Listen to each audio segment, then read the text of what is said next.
أنفع حسين عمر ayaan kuugu meheriyay maqaabish hambalyo tani waa hambalyo aroos oo aan u dirayo walaal Piccole soo dhawaada saaxiibayaal muuqaalkan waxaan kugula wadaagayaa qaabka uu dhacay arooska Piccole iyo Marwa Anfac oo xalay ku aqalgalay magaalada Kismaayo laba farxadooda caawa abaalo tumi ciyaarta laba intigooda laabta laba isku uga gashooda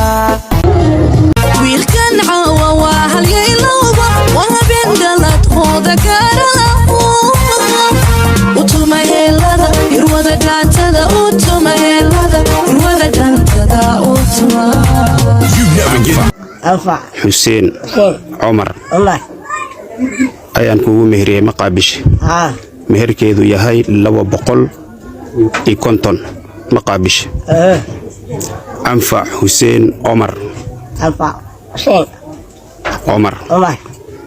meherkeedu yahay 250 maqaabish waa qaabilada أنفع حسين عمر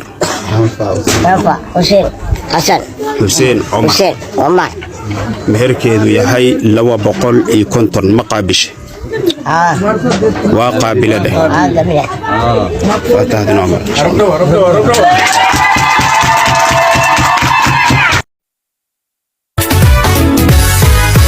hadii go'an galbisiyaros turina yegleelan lamanuhu ku gaaran hobey dadweynuhu u sacabkumo hobey sidigde hobarowa sidigde hobarowa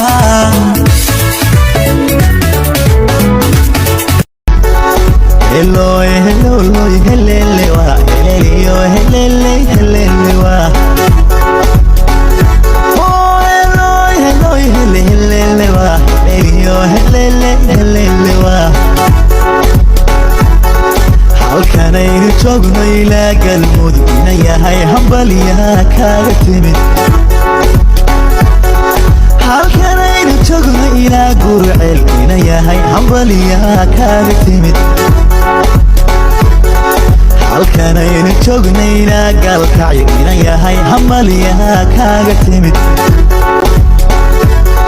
halkanaynu joogno ilaa matabaan ina yahay hambalyaha kaaga timid marwoy hanaankaagaan bog ina yahay waqaadkaagaan ka helay وما جزاء الإحسان إلا الإحسان من لا يشكر الناس لا يشكر الله